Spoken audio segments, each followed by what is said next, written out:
Yeah. So you guys are in for a treat tonight. Please give a warm welcome to Mr. Jonathan Mednick. Can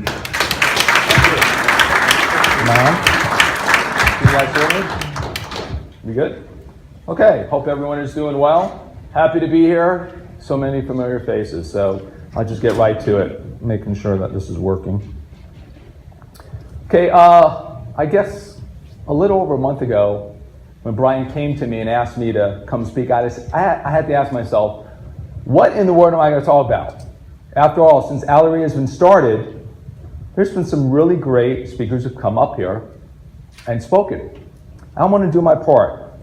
So I put together some content I think you'll find informative and useful. I will start tonight by asking everyone a question. That is if it works. Let's see. Who wants to be a real estate investor? Raise your hand. Everyone, 100%. That's great. Everyone who wants to be a real estate investor, tell me why. What are your reasons? Why do you want to do this business? Share. Improve our financial position. Okay. What else? Social impact. I'm sorry? Social impact. Social impact. Okay. Other reasons? Passive income. Excellent. Someone else over here? Any other? Okay, so those are all good reasons. Now, everyone who gets in this business does so for different reasons. I'm no different. So I'm going to start today by kind of starting and telling you my story. And when I'm done, I'm going to come back, I'm going to ask you this question again. So, I'm originally from New York City, born and raised. I'm a Yankee. And from the time I was 8 years old, I wanted to be a professional musician. That's all I wanted to do. All through my formative years, up through high school and college, music was my thing. I was a trumpet player. I got degrees in music from the Juilliard School of Music, from Indiana University, but after college, I kind of wanted to get out and see the world and travel. So I found a way to marry my love of music and travel. I got a job in a big band on a cruise ship. I know. So I loved it so much that I moved over to the cruise staff. This is social staff. All the people who have fun. So I was an activities director, I was a shore excursion manager, and I was an assistant cruise director. Okay, 1970s Love Boat, the TV series, Julie McCoy. That's me. I heard all the jokes. I have. So I did it for 5 years. I had a great time. I traveled around the world 3 times, been to more than 90 countries, all by the time I turned 29. So when I got off ships in 1993, I was ready for my rocking chair. So here's me. Of course, this is a few years back, just some photos I decided to put together and share. I mean, I had an amazing time. A lot of fun. Okay. So in 1993, I got off ships and I moved back to the city, New York. And I'm trying to figure out what I'm going to do. So I started consulting business and I provided the staff on board the cruise ships. So I was always traveling. I was in Kuala Lumpur, I was in Manila, I was in Jakarta, Bali. I didn't even know what time zone I was in. And so after 3 years, I said I had enough, sold off the business, decided I needed change, so I moved down to Fort Lauderdale, Florida in January of 1997. Now, at that time, this little thing called the internet was taking off, and I wanted in. I wanted to work in technology sales. So I got myself a job with a web design firm in Miami Beach, South Beach area, if any of you guys know that area. And so for the next couple of years, I worked in tech sales, and I worked my way up to Arthur Andersen, which was a Big 5 consulting firm. They're no longer around. Very much like KPMG or Ernst & Young. And everything was going well until April 2001.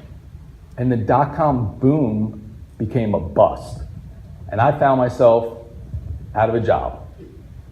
Okay, so I'm at home, I'm frustrated, sending out countless resumes, not getting any calls, certainly not getting any interviews. Girlfriend walks in, sees the look on my face and says, Does it have to be technology? Can it be something else? So I thought about this and I realized, well, first I was a professional musician. Second, I was a cruise director. Third, I worked in technology sales. Now, I'm on to my fourth career. So what do I want to be when I grow up at 36? So I thought to myself, and I'm thinking, all right, flashback to 1996. I'm in the city, up late one night, could not sleep. It's 2 a.m.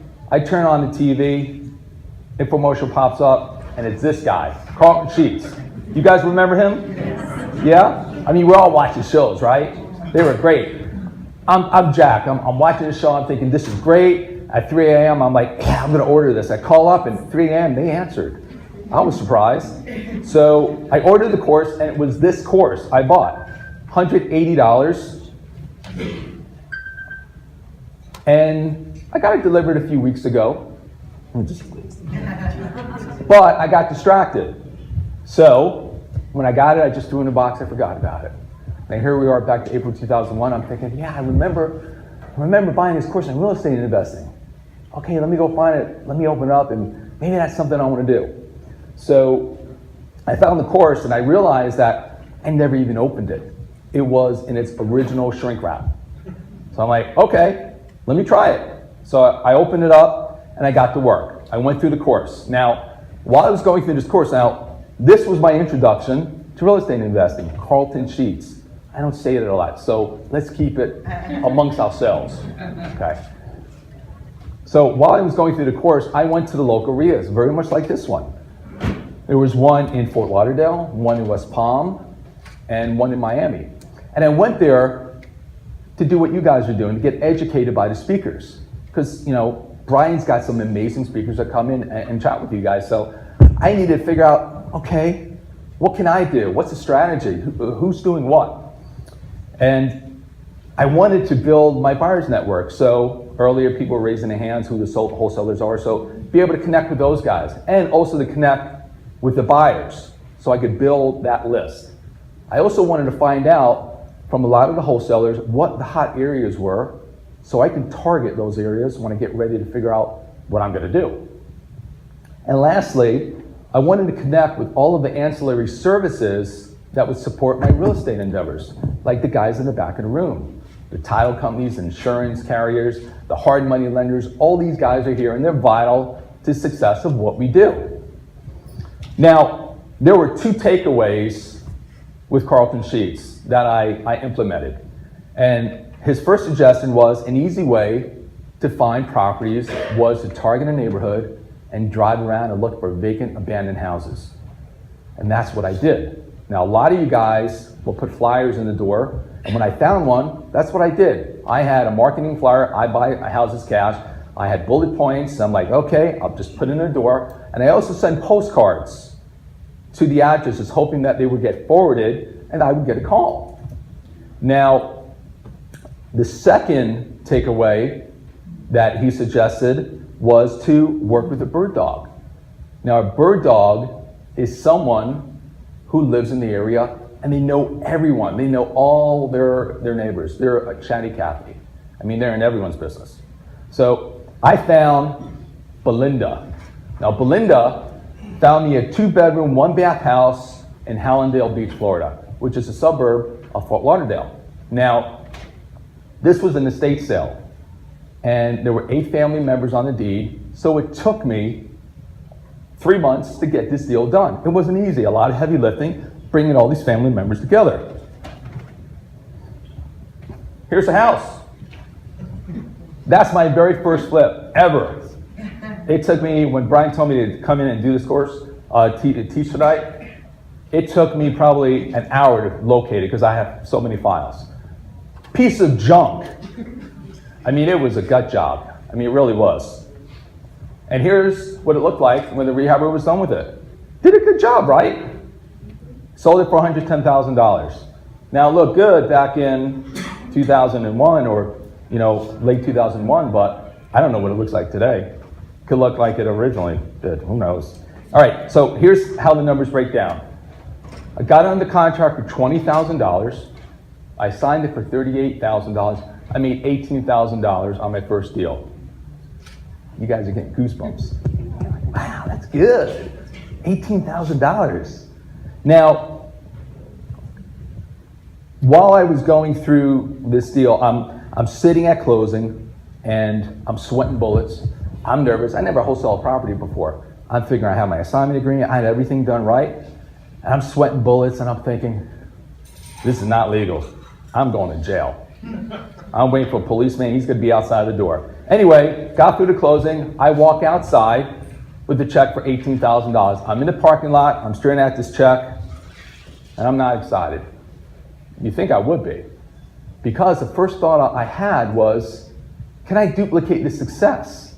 Am I a one-off? Am I a wannabe investor? Now, at this time while I was doing my first deal, I was simultaneously working on my second deal, which closed about a week later. Let's talk about that. Okay, so second deal was a 3-bedroom, 2-bath house in Miramar, suburb of Miami.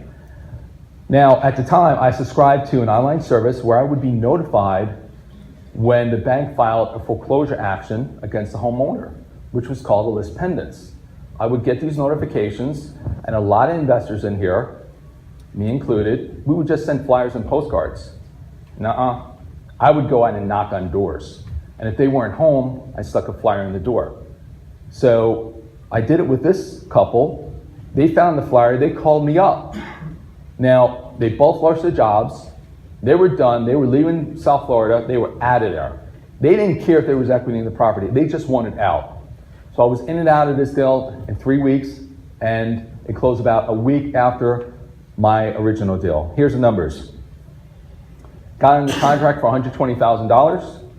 I signed it for $130,000. I made $10,000, and I ran screaming and yelling out of closing, thinking, woohoo, $10,000. I was so happy. I was more excited making the $10,000 than the $18,000 because I realized maybe I can do this crazy business. Maybe this is for me. So what do? I start ramping up. And now I'm a wholesaler. That's my thing. So I'm ramping up my marketing. There are not a lot of wholesalers in South Florida who were doing this. And so deals are just falling in my lap. And business is good. I'm joint venturing with other wholesalers. We'll talk about that in a little bit. And I'm averaging about 5 deals a month, and I'm making about $5,000. You can do the math. Now, in 2004, one of the rehabbers who I flipped a lot of houses to approaches me and said, hey, I'm trying to get to the next level and I think you can help me. I said, okay. I want to do more volume. Why don't we partner up?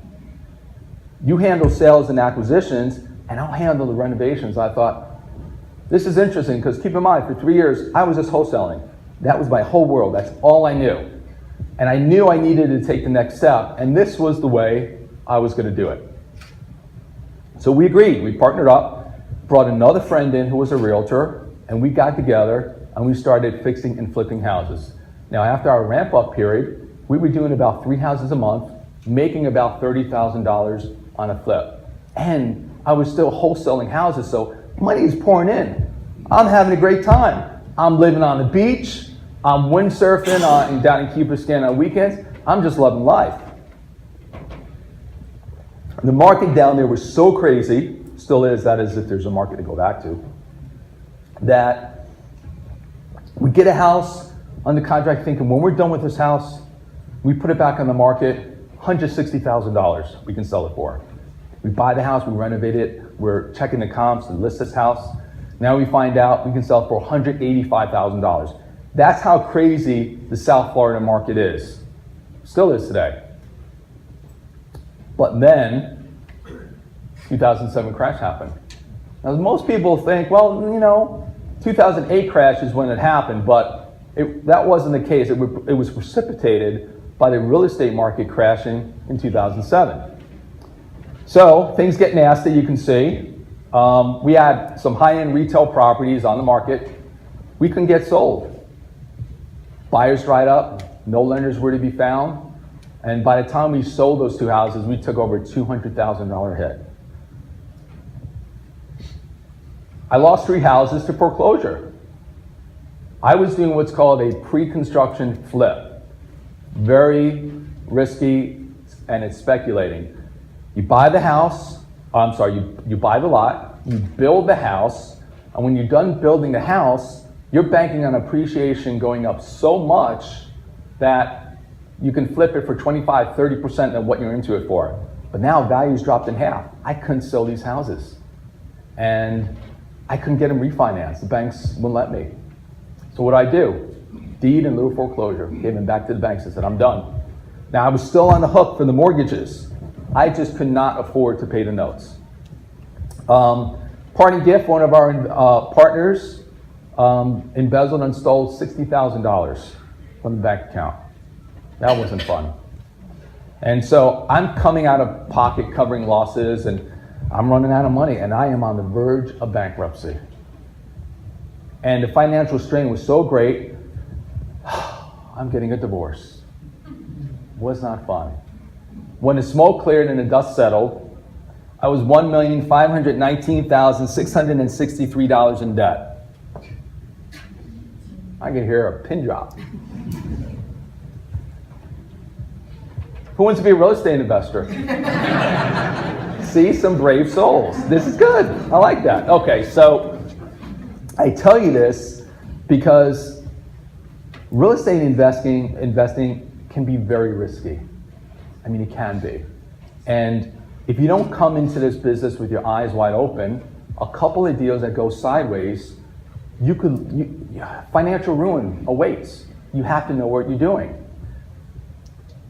Some investors or new investors watch these reality TV shows and they see money raining from the sky.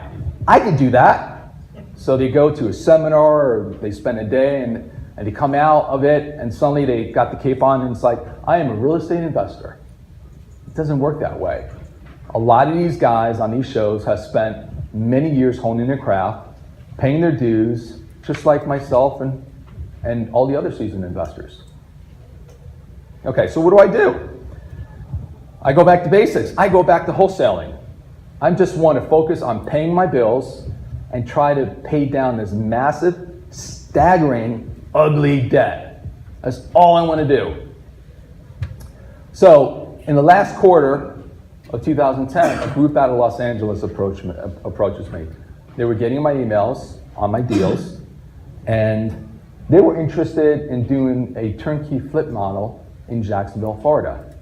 Now, do you guys know what turnkey flipping is? This is when you buy the property, you're gonna renovate it, you put tenants into the property, hand it off to property management, now you have a cash flowing performing asset.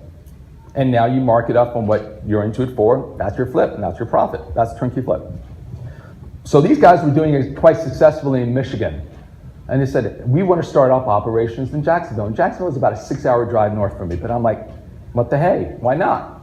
So I shoot up to Jacksonville first month. I bought and flipped these guys 17 houses. I'm thinking, okay, might have something here. So we're ramping up operations in Jacksonville. We got the infrastructure in place, all the people on the ground, and we're doing well. And around April, May timeframe, they come back to me and they say, hey, we've been looking at Birmingham, Alabama, and we like what we see. We can see that we're getting double the returns than what we're getting in Jacksonville. And I'm thinking, okay, well, Alabama has the second lowest property taxes in the country next to Mississippi. Got low insurance rates. It's very affordable. I mean, last year, I think Forbes came out and they said for incomes up to $60,000, Birmingham was the most affordable city in the country. And it has the greatest freaking college football fans on the planet. Now I didn't know when I moved here, my friends were like, you gotta pick a team, get in college football. I'm like, huh? Because I'm a New England Patriots fan. But, so I got in the flow of things. So I'm thinking, well, why not? So I hop a flight, I come to Birmingham. First month, I flipped these guys 9 houses. And I'm thinking, okay, so now and I thought I was moving to Jacksonville. I really did. Glad I'm not there now, but I was planning on moving there at the time. So now we're winding down operations in Jacksonville, and we're ramping up in Birmingham. So I've got a realtor to help with acquisitions. because these are all the people we were talking about. I've got a general contractor or handyman to help do the renovations. I find another agent to handle the leasing to do the rentals, get them rented. And I had property management. So I had all the pieces of the puzzle. And as you know, if any of you guys, how many of you guys do turnkey flips in here? Anyone? Wow. Jeff, raise your hand.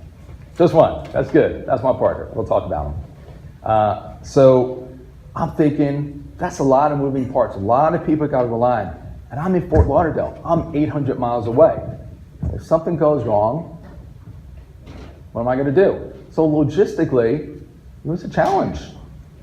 And the other thing I was thinking about was, I'm leaving a lot of money on the table for all these other people.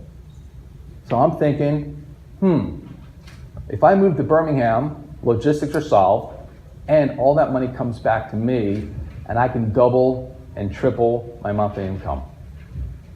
So what do? I talked to these guys, they said yes, and I landed here. I moved here September 1st, 2011, been here 6 years, a couple weeks ago. So a month or two before I moved, I went online and I wanted to get my real estate license, and we'll talk about that as well. So by the time I got here, I already passed the state exam, I got my license, and I found my broker. My ex-broker, which is sitting in the back corner, Jim Thornton, good friend of mine. So that realtor, now it's me, so that money's coming to me. I was still making about $4,000 flipping these guys in LA properties. That's pretty good. Now I'm also doing the rentals. I'm handling all the leasing. That money's coming back to me. And I'm doing property management, so I've got my monthly recurring income. So my income just went up.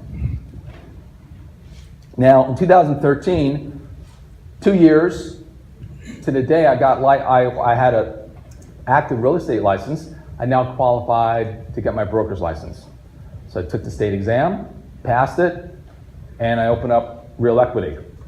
Now, I also realized the guys in Los Angeles were going to leave it sometime and move on to another market. They eventually did.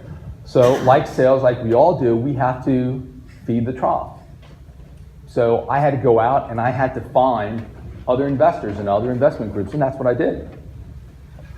I also, in 2014, I got together with my friend, colleague, and business partner, Jeff Shadrick, who's sitting in the back of the room, and we formed REI Trader. So today, we have two companies. REI Trader, which handles all the investment side of the business. We also own and operate reitrader.com, so please check that out. It's a platform by which turnkey providers like us in other markets provide their turnkey and wholesale properties to all of our clients, and we collect referral fees. And of course, we still have the brokerage, which works exclusively with investors here in Birmingham. Now, today, I own rental properties. We're doing retail flips. We're doing the turnkey flips. And we represent other investors on the sales and acquisitions of their properties. And because the market has gotten tight, because we are in a bull market now, we've had to expand and think outside the box. So now we're getting a new construction and development. We're looking to pick up a couple lots in Shelby County and build some houses. We're also getting ready to close on 5.5 acres in Center Point. And we're going to build, up to 75 townhouses approximately. And they're all going to be rentals, and that's going to stay in our rental portfolio. So here's our new offices we just moved into. We're off on Highland Avenue. Very cool office. And walking distance to Bottega restaurant. But I can't afford to go there, so I don't. So today, after 16 years of doing this, I've completed over 1,000 deals and I'm 100% debt free.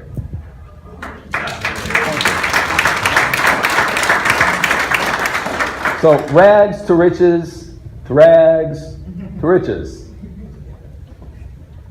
Okay, so for me, this was a roller coaster. And my story, like a lot of other seasoned investors, are very similar. I don't know any seasoned investor who hasn't lost properties, and it's more like a badge of honor now. It's going to happen at some point, at least if you're doing the volume that we're doing. So there's some lessons to be learned here, right? Well, overnight success takes a long time. I mean, it does. Slow and steady wins the race.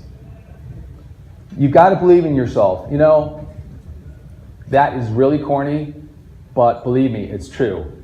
When I was millions of dollars in debt, partner steals money, I'm losing houses, on the verge of bankruptcy, which I never filed, by the way, because I was too proud, and I was getting divorced. There was no other business I was going to be in. I knew I would find a way out, and I did. You've got to be conservative, be risk averse, and I'll give you a perfect example.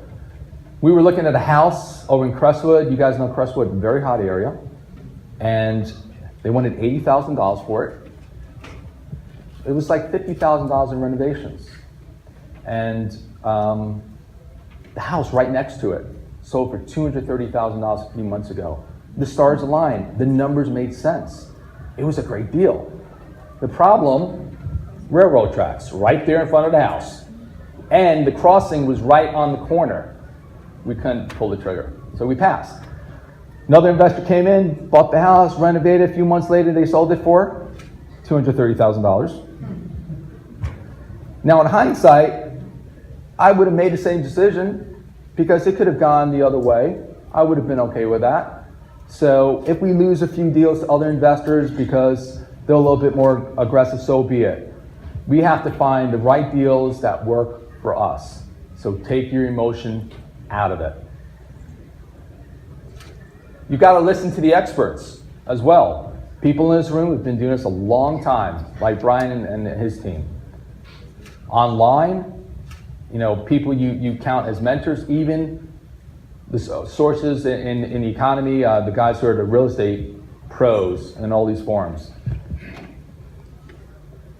In summer of 2006, a dear friend of mine at the time, he'd probably been investing about 20 years.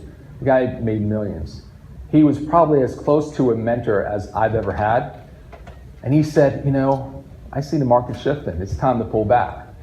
I looked at him like the man was, his hair was on fire. I thought he was crazy. I didn't listen to him. We all know what happened after that. He was fine, not me. Okay. You've got to watch for market corrections. And what I mean by this is price of oil, unemployment rate, the interest rates, Fed rates, what the stock market is doing, even the political climate. All of this can positively or adversely affect the real estate market, and you have to watch it. And you have to be prepared for market corrections and when it shifts, because this market will shift. So you have to be able to diversify. So we're in a bull market, right? We agree, right? Bull market? Okay. So in a bull market, we have fewer properties and we have lots of buyers. So now when you're wholesaling, you can command higher fees and you can do the retail flips.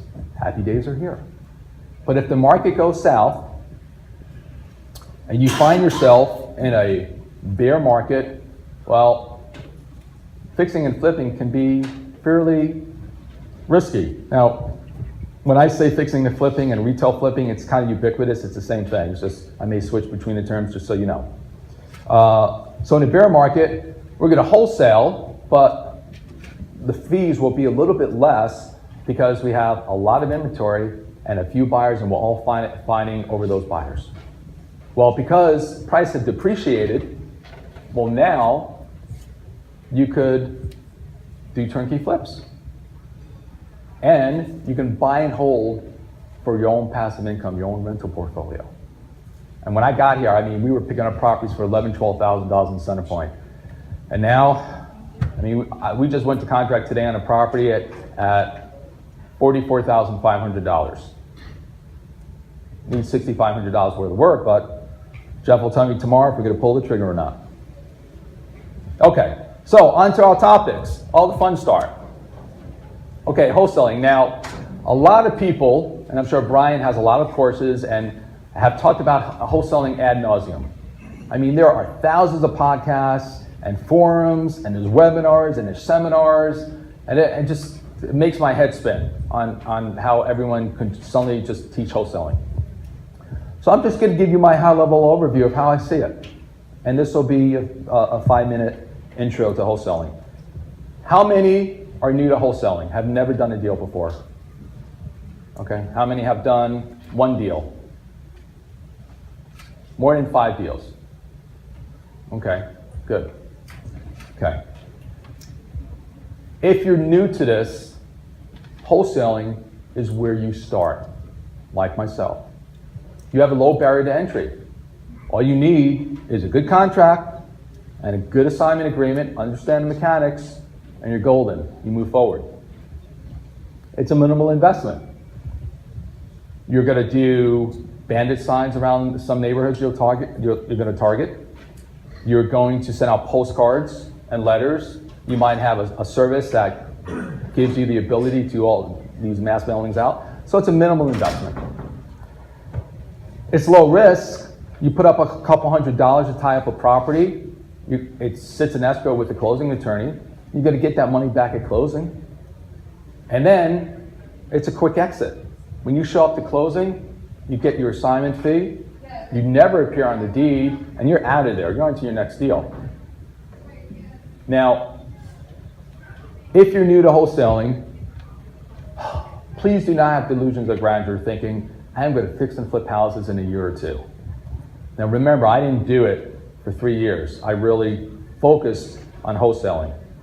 So when you're ready to get into the fix and flipping market, you better make sure either A, you have a lot of experience with construction, that's your background, or B, you find a partner who has a lot of experience in construction. Now, if you remember, in South Florida, I was a wholesaler. I found partners, they know how to renovate. Here, same thing. Construction is in Jeff's blood. He handles that side of the business. And it's the only way I could be doing this. He's been doing this for 25 years. Work. Okay. What was that? I'm not that old. Well, yeah. Okay. All right. So let's talk about next topic, wholesaling to seasoned investors. Now, every week we get 8 to 10 deals that are sent to me. And every wholesaler has their own way of presenting their information. So if you're a wholesaler, I probably have seen your deals before. I know there's several in here that have sent me deals. Now, let's talk about some of the mistakes some of these wholesalers make. First, they overestimate the values. And they don't understand how to run comps. Comps are comparables. They're going to pull comps from Zillow, which are comps of a last resort. Don't ever use Zillow. Ever. Okay. Sometimes they will get a realtor friend to pull comps for them. The realtor doesn't really know what they're looking for. So a wholesaler sends me a subject property that I'm interested in. It's a 3-2 built in 1960. It's 1,200 square feet. It's got a carport. It's on a quarter-acre lot. Okay, and it's in Center Point, which we buy a lot of. Then he sends me comps. 4 2s, 2-car garage built in 1997, 2,500 square feet on a 1-acre lot, and they were sold a year ago. I can't use those comps. It doesn't work for me. Second, as I've said earlier, some like to quote renovation costs, and they had no experience with it. They'll send me a property and they only provide me a photo of the front of the house. It's $8,500 on the rehab. This is a great deal. I show up, or Jeff shows up at the property, and we're looking at each other, and we're like, this is $25,000. I'm not going to buy that house. We pass. So either the wholesaler is trying to pull one over on me, or they really had no business of quoting renovation costs. Other wholesalers try to hit a home run with their assignment fee. Now, look, I'm all for us making money.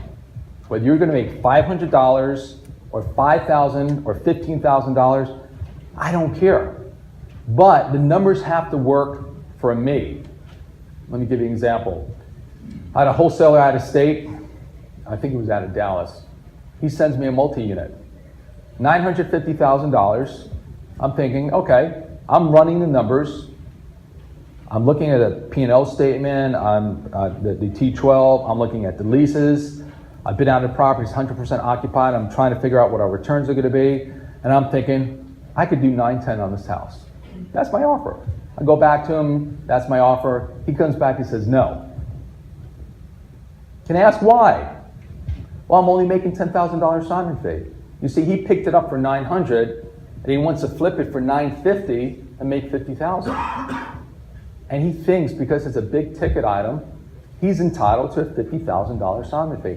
And I would have been happy to pay it if the numbers worked for me, but they didn't. 910 was my number, so I passed. He lost the deal, and he didn't make anything. I learned being in the South, here for 6 years now, there's old Southern saying, I think we all know it, pigs get fed, hogs get slaughtered, don't be a hog. Okay, so here are my don'ts. If you're going to send me deals, don't provide the ARVs, don't give me comps, and please do not tell me your renovation costs. It is too subjective. 99.99% of the time, I am not going to agree with you. Just not. Obviously, here's the information I like to see. I like to see an asking price. Well, there are some wholesalers who they're like, make me an offer. I'm not a mind reader. I'm not going to do that. I'm not going to spend all my time figuring out what my number is and going and visiting and then find out that my offer is not even close to what they're thinking. So no asking price, no offer. Address, yeah, pretty much everyone provides that. I like to see a link to photos, and I'm not just talking one photo at the front of the house. So if you're a wholesaler and you send me 20, 30, 40 photos, I know you've been in the house, and I know when I call you, you've been talking intelligently about it. I may ask, okay, what do you think it needs? I will never ask you, what do you think the costs are? Just, does it need a new roof? What's the plumbing, electrical? How long has it been vacant? Why do you want to sell it? Things like that. And please, send me correct instructions for access. There are often times you tell me there's a lockbox, no lockbox, or if there's a lockbox, the code's wrong, or you tell me the back door is open and it's boarded up, I can't get access. I was looking at property 2 weeks ago, wholesaler sends it to me, I tried 3 times to get into that property. Stupid me, I should have given up on the first time, and I passed on it. I think a week later he came by and he said, I finally got a lockbox on the property. I'm like, pass, not interested. Okay. The third subject is how we evaluate properties. This is probably the single most important topic I'm going to discuss with you.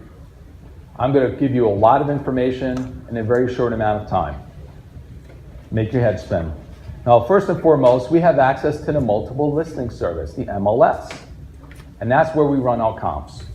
Now, we also have access to the courthouse retrieval system, CRS. Okay, what I like about CRS, it provides off-market sales. The MLS does not do that.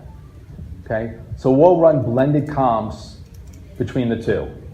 So if you don't have access to CRS, there's the website, CRSdata.com. It's $80 a month per county.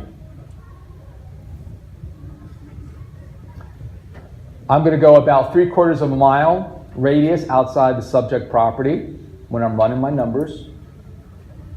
If it has fewer comps, I might go a mile, but I will never go farther than a mile. I'm just not going to be interested. Now, if it's a retail flip, I really want to stay within the same subdivision, so I'm like 1/4 mile to a 1/2 mile out when I'm doing a retail flip. I'm going to be looking at active, pending, and sold comps only within the last 6 months, and I'm going to be looking at days on market. Because remember, we got to figure out who's doing what the activity is. So if I'm looking at a subdivision and the average days on market is 20 days and there's only 3 active sales, 3 actives, I know that's a hot market. I can command a higher price when I am ready to put that house back on the market. If it's 100 days on the market and there's 30 houses available, I got to underprice my property to be competitive. So I have to figure that into my calculations. I definitely want to know what other investors are doing in that market. So if I'm looking at comps and I see $40,000 and up to $110,000, you know those $40,000 sales were sold for cash to other investors. They're irrelevant. You can't use those comps. I'm looking at the 110 to 120 range. Those are going to be the renovated flips that are now on the market, and they're going to be owner-occupant sales to other owner-occupants. I'm going to look at the quality of the property. What's the strategy? Is this going to be retail flip, a buy and hold, or a turnkey property for us? So I'm thinking, okay, if it's a retail flip, that means that I've got to change out the cabinets, we've got to put granite countertops, hardwood floors, tile in the kitchen, tile in the bathrooms, maybe change out the roof. Higher costs. I have to figure that into my calculations. But if it's going to be a buy and hold or turnkey, well, you know, I can refinish the cabinets, we'll repaint them, change out the hardware, laminate countertops, hardwood floors, and we'll put vinyl down in the bathrooms and the kitchen. And we're okay with that. It's a rental. We're okay with that. Again, that figures into my calculations. I want to stay as close to the equal number of bedrooms and bathrooms as possible, plus or minus 300 square feet on the size of the property, plus or minus 10 years on the age of the property. This is what I'm thinking when I'm comparing the subject property to the comps. I'm looking at other variables. 1-car garage, 2-car garage, does it have a metal roof? Is it on a corner lot? Is it a big lot? Does it have a steep driveway to get into? We're looking at this property in Center Point today, and the first question Jeff asked me is like, what's the driveway like? Is it steep? I'm like, yeah, it's a little bit. So I'm looking at all this information, and I'm trying to come up with an A or B, after repair value, for this subject property. And we put this into our deal analysis sheet. And if I like my preliminary numbers, then I go out to the property, I walk the property, take photos, I make notes of all the repairs, and then I come back and I reevaluate and I crunch the numbers some more in my deal evaluation. So let me show this to you. This is our holy grail.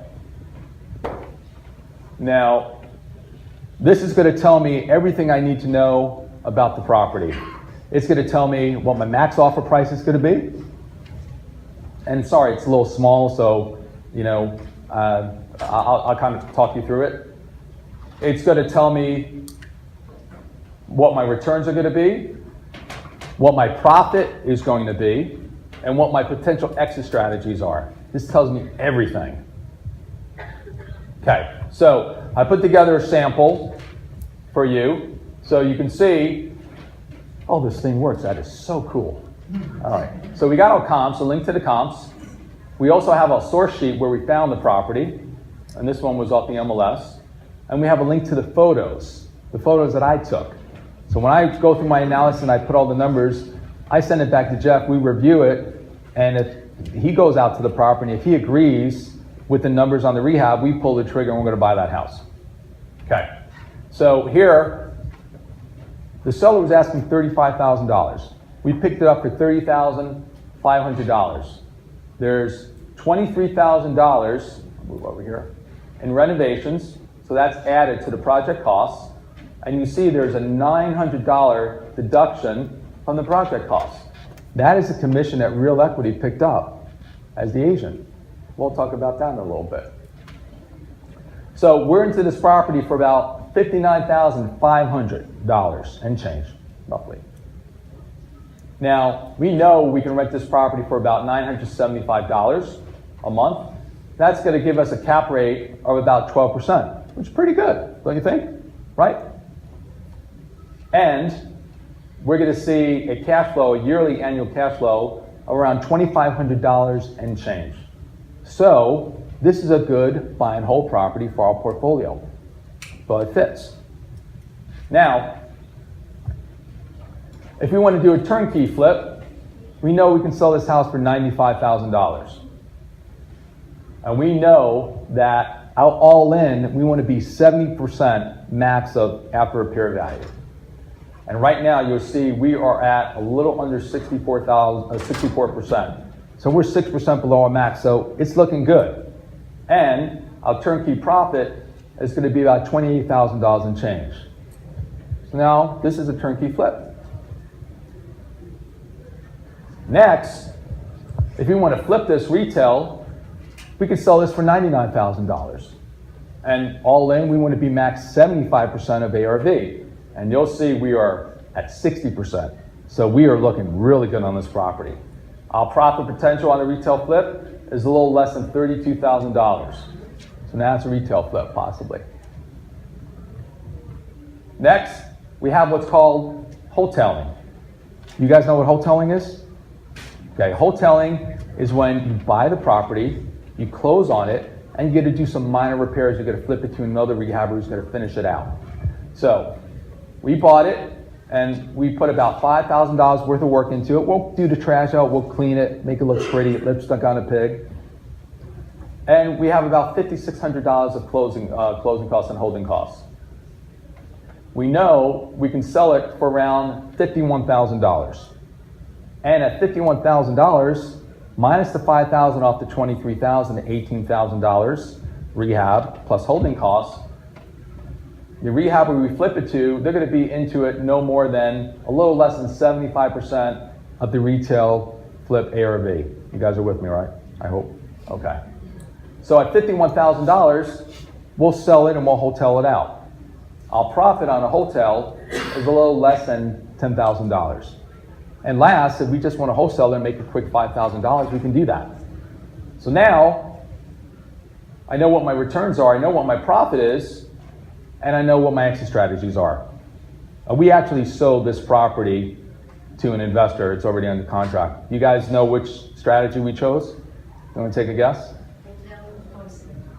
Which one? It was a turnkey flip. Turnkey flip, out-of-state buyer. So that is our deal analysis. Now let me show you.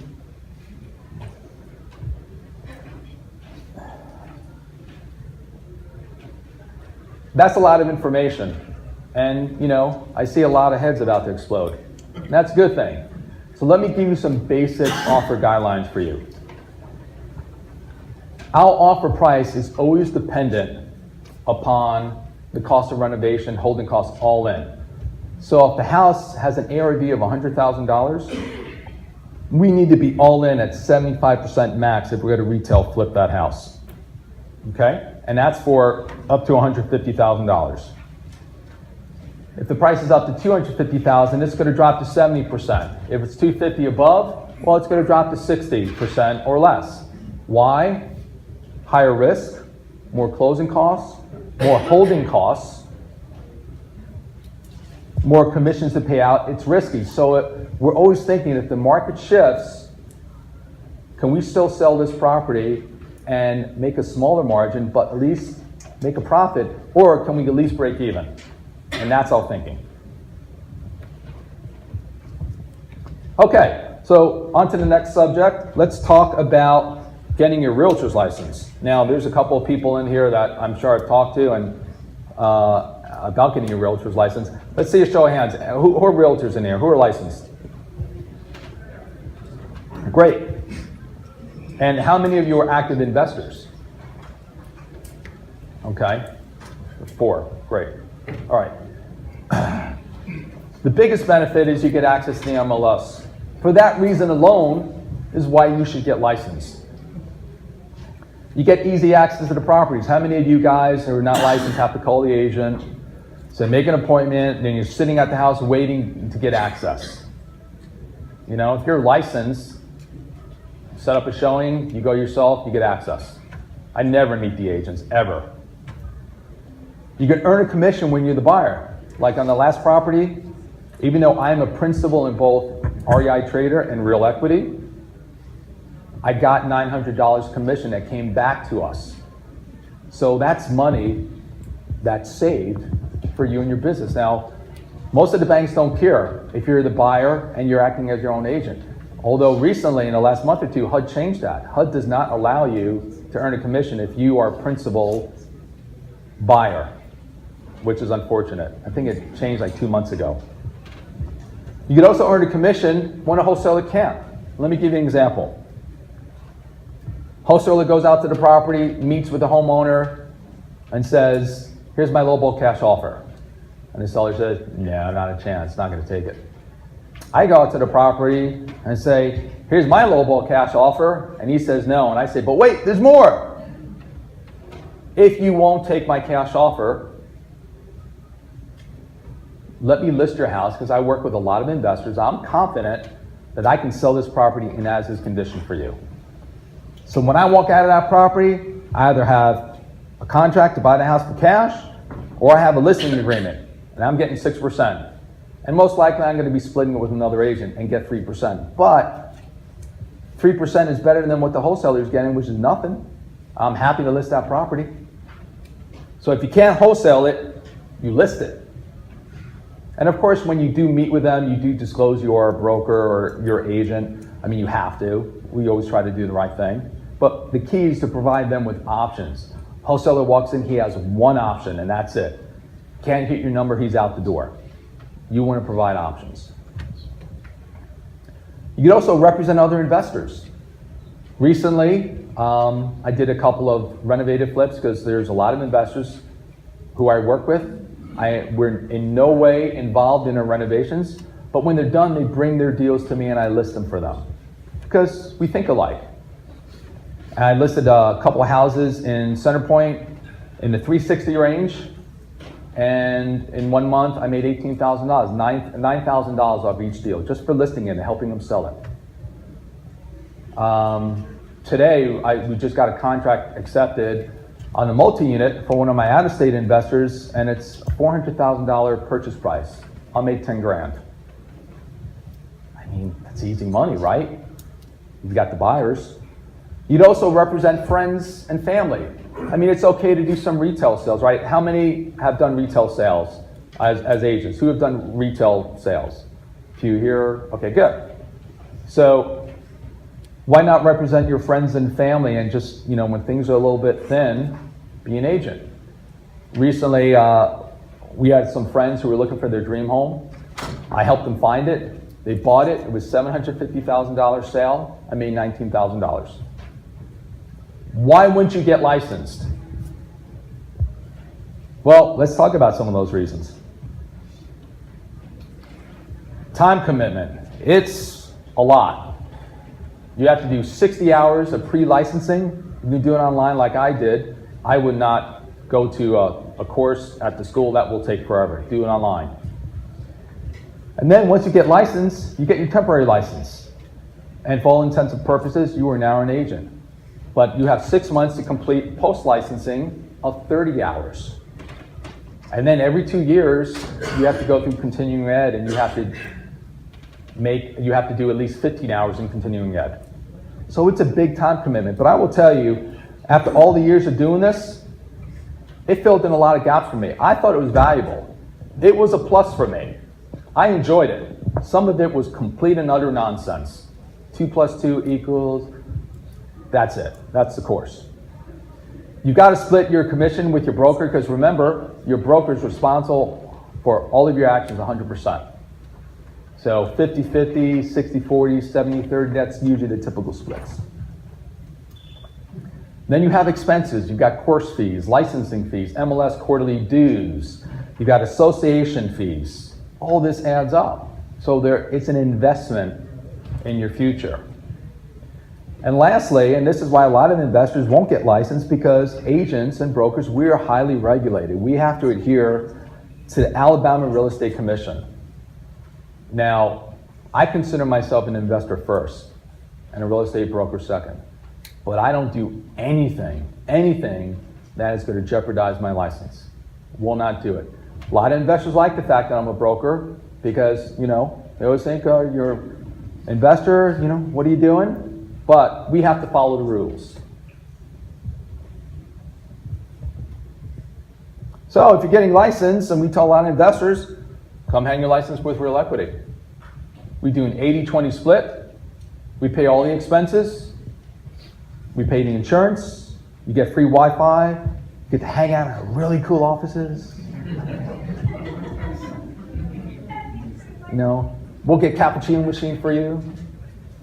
And remember, we're buyers. So right out of the gate, you already have a cash buyer. And we do a lot of volume. We do more than 100 deals a year. And you can learn from us. You know that spreadsheet I showed you? Unfortunately, I know the question is going to be, hey, can I get a copy of that? Yeah, that's for internal use. Jeff had put that together. That's all his thing, and that is our trade secrets. But you get inside our head, and you see how we approach a property and how we put the deal together. And so working with seasoned investors is invaluable. So consider that if you're looking to get licensed or move your license. Let's talk about multiple streams of income. I'm a big fan of Robert Allen. He's got a lot of great books on multiple streams of income. We've already talked quite a bit about this, so just a bullet point. This will be 30 seconds. Obviously, you can wholesale properties. You can hotel. We kind of talked about that. You got the retail fix and flip. You can now turnkey flip. For you guys, start thinking about that. If you've got rentals, a lot of you guys have rental properties. Now you've got that passive income coming in every month. Obviously, make money as a realtor, those commissions. And if you're sitting on a pile of capital, lend your money. So there are a lot of investors out there, and this is where you're really going to think outside the box now. There are a lot of investors who don't want to wholesale, and they don't want to fix and flip because they're risk averse. And maybe they have a full-time job, but they have money that they want to invest. And we call them passive investors. So Jeff and I have put together a program with our clients to allow them to invest passively. Let me walk you through it.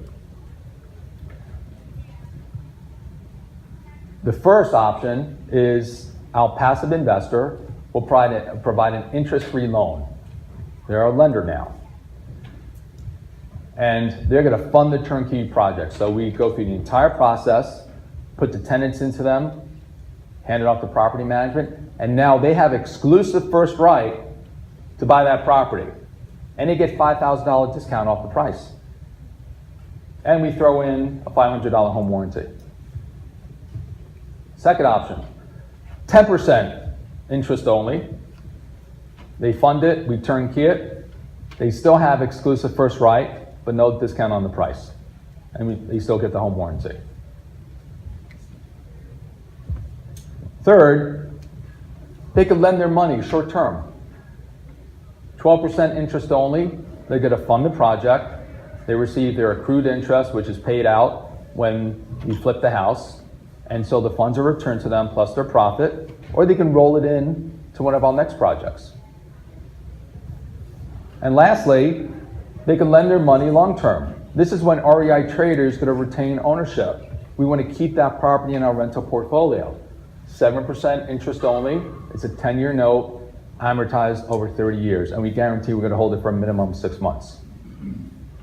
Now, all our lenders and the passive investors, they're going to get a mortgage. So they have first lien position. They're going to get a promissory note.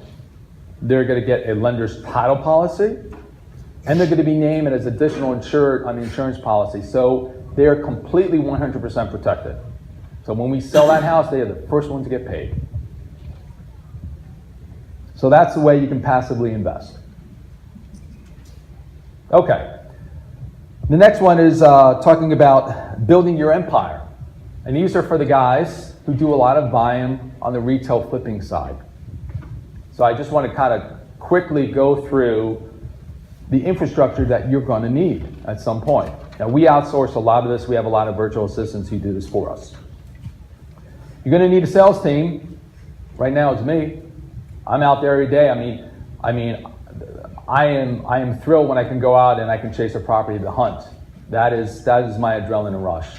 So between Jeff and myself, he's out on the projects, handling renovations. I'm out looking for properties. And in a week, I like to see at least 30, 40 houses. That's my target. You're gonna need general contractors or handyman to do the renovations. Project manager, these are the guys who are at the properties every day, making sure the weekly goals are being accomplished, that supplies are being delivered, guys are not showing up late, not drinking on the job, because that does happen. And they're integral to making sure the projects run smoothly. If you're gonna do high-end projects, you're gonna need interior designers, and you're gonna need someone to handle staging. Admin closing coordinator, probably the most important person out of all of this, at least for me, because there are a lot of steps to get a property from contract to closing. You've got your buyer, buyer's agent, assuming it's a retail deal, buyer, buyer's agent, you've got the finance company, and then you've got the home inspector, wood infestation, you've got the termite, and then you've got the septic, you got the appraisal, and then you've got the closing attorney and the closing attorney's coordinator, and then you've got paper flying back and forth because there might be changes to the contract. And you have to have a central repository to manage all of this information. Now we use CRM, Podio is our CRM platform, and we've customized it, and we have a contract to closing app that tracks the entire process. So with our clients, we give them a link, they log in, and they can see the entire process before their eyes. So they're not calling us weekly, what's the update? Where are we at? They can log in, they have all that information at their fingertips. You're gonna need someone for social media, Facebook, Twitter, Pinterest, all those crazy sites. I mean, we're on Facebook, but can't say I'm doing a good job on the other sites. You're gonna need someone for marketing. Now, yeah, you can handle your own banded signs, designing. You could, put together your own marketing letters, and that's pretty easy. But what if you're gonna start doing billboards or commercials? When I was in Miami, we spent $10,000 a month on TV commercials. So we had to outsource that. You're definitely gonna need a good closing attorney, someone who understands how to work with investors. There are plenty of closing attorneys who think flipping houses, signing houses, that is illegal. I am not going to jail. Financial services, you need a good CPA to keep you in the good graces of the IRS, because we are one of the most audited categories. Never happened to me yet, knock on wood. And you're gonna need a bookkeeper to keep all those projects in sync, and you're not commingling money. I mean, when you're doing 8 to 10 projects a month like we are, paying out weekly, contractors, it gets hairy. And thank God Jeff has a background in finance, because I couldn't do it. And lastly, you're gonna need private lenders. Again, if you're sitting on a couple of millions of dollars, otherwise you're gonna need to find private lenders. You gotta find them, you gotta manage a relationship, you gotta deliver solid returns, and you gotta keep those relationships. So if you're doing buying, fixing, and flipping, this is your goal. This is where you're gonna need to get to. Okay, so here comes a little bit of the sexy part. These are our current projects. We have 15 going on right now. And you can see each one has its own exit strategy. I'm gonna take about 5 minutes. I'll quickly go through them. Now, where is it? So I'm gonna do these handouts, just hand it around. And so there's flyers on passive investing, also our projects on the turnkey flips and wholesale, so just pass it around. I made 300 of them, thinking there would be more. No, I'm kidding. So we've got 4 turnkey properties that are for sale. And you can see, I'm not gonna go through each one, but you're gonna see cap rates from anywhere from 7% up to 13%. Cash on cash return in the 25, 26% range.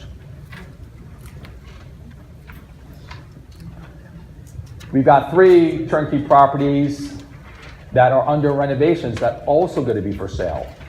All 3 are in Center Point, ranging from $75,000 to $90,000, cap rates from around 8.5% to 9%, cash on cash around 37, 38%. These are stellar returns.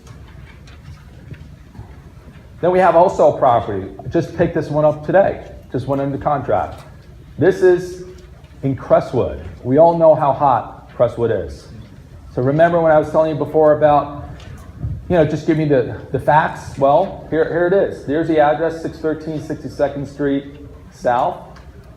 It's a 3-1. The target rent is $750 to $800 if you want to keep it as a rental. The price is $45,000. So if you're interested in this wholesale property or any of the turnkey properties, come see me or Jeff after. We got 2 rental properties that are under construction. We have the first one is over in Eastlake on 82400 4th Avenue South. That's a 3-1. We picked it up for $16,000. Put about $25,000 in renovations. We just started renovations about 2 weeks ago. Target rent's about $800 a month. Cap rate's going to be about 16.5%. The other one on 710 Rebecca Road, we picked this up from a wholesaler. We buy a lot from wholesalers, so keep us in mind. That's a 3-2, all brick with a 1-car garage. That is a keeper. We picked it up for $14,000. Have to put about $30,000 into it. Target rent is going to be about $815 again, and the 16.5% cap rate.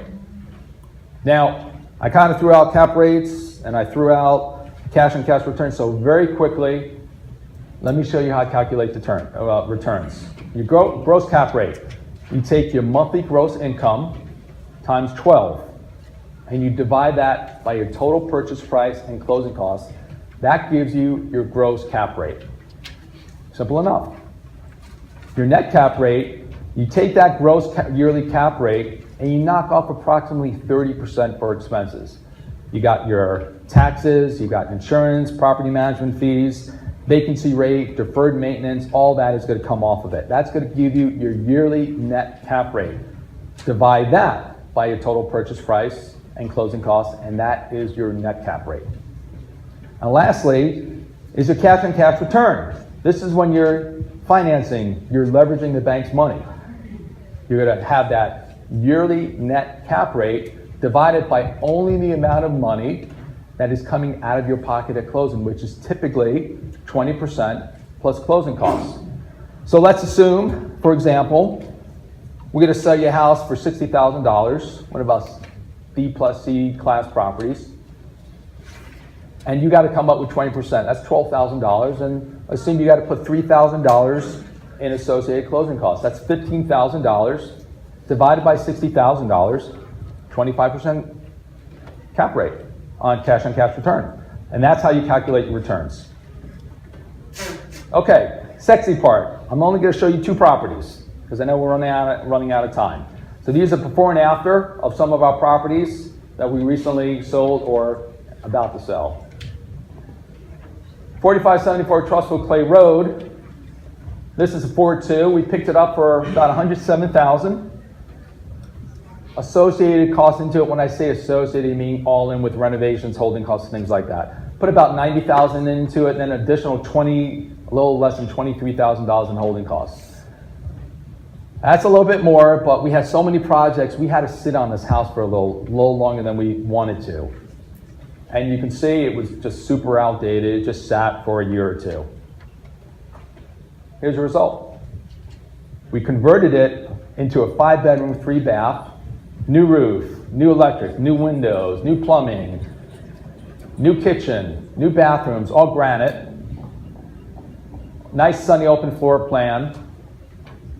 We put it on we put out for sale at $267,500, sold it for $270,000. We made $54,000 profit on this house. How much was the renovation? Renovations were $90,000 on this, approximately. Yeah. How hard to get permission? If you hold your questions after, Okay. we'll ask. Thank you.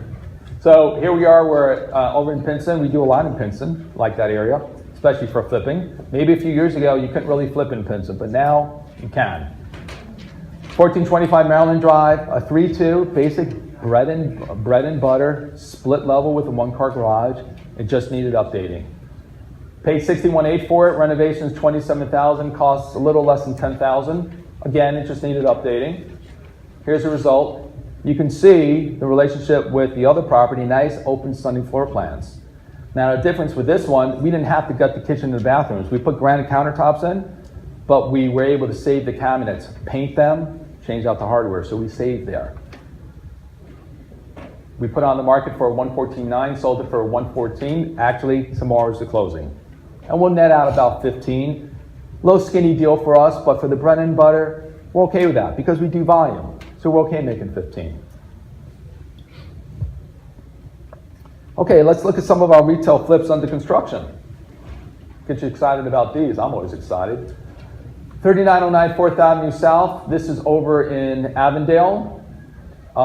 Craftsman style is what we're looking for. You can see that's a photo of Jeff and his dad because it's a family affair with us. We get everyone working, trying to get his girls to come and work for us as well. And they're like 10 and 8, so I want them to work. This was originally a 3-1. We had to gut it, and we converted it into a 3-2. We picked it up for 155. Associated costs were about 95. Estimated sales price around 280. We hope to net out about 30. A little shaky market. This might be one where we just break even. Unfortunately, that's going to happen when we do the volume that we do. There's going to be some properties that we're just going to break even at, and this might be one. 577 60th Street South in Crestwood. Love Crestwood. Very hot area. This was originally a 2-1.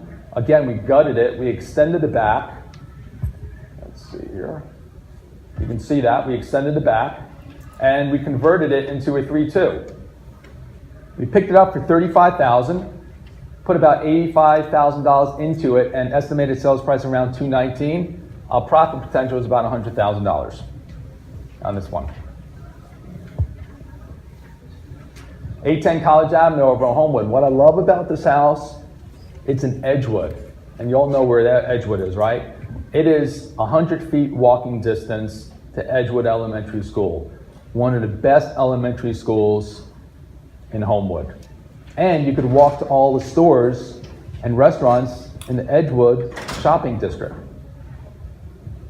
You see that's a photo of Jeff with our contractor and our interior designer. This was a 3-1. They were going through a divorce, and it was funny how I picked this house up. One of my neighbors was saying, hey, you know, his name's Daniel, and his wife Nicole, we're gonna buy this house, we're gonna live in it, and we're gonna do the renovations. I'm thinking, ain't no way his wife's gonna wanna do that. That is not happening. So he calls me back and said, no, we're not gonna take it. I'm like, you mind if you just pass me the number? Got a hold of the agent, it was a pocket listing, meaning it wasn't yet on the MLS.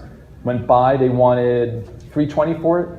So we picked it up for $293. We're putting in about $100,000, and we're hoping for about a $495 sale price on this, and a projected profit is about $102,000 on this project. Show you one more. 1739 East Ridge, another one in Pinson.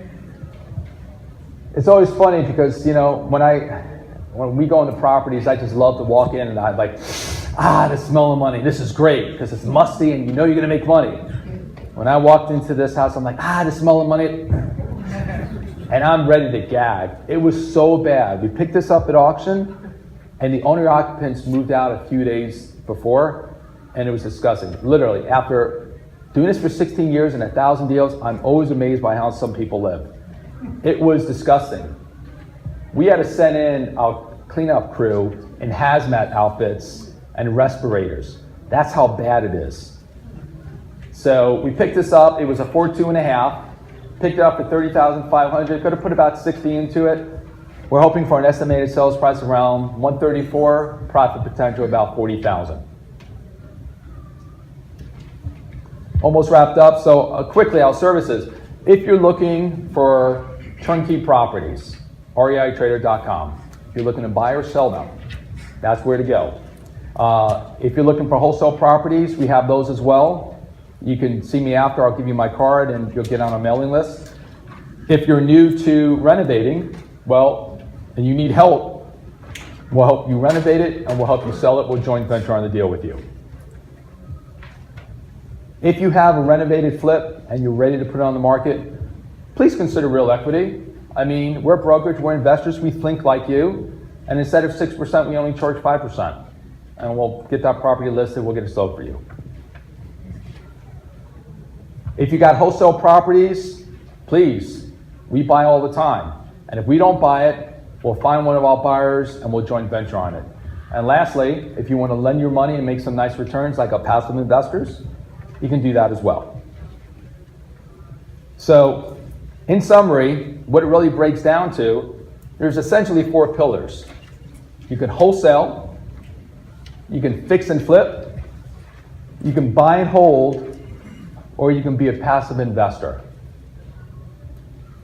The best investment on earth is earth. And remember, they're not making it anymore. Thank you very much.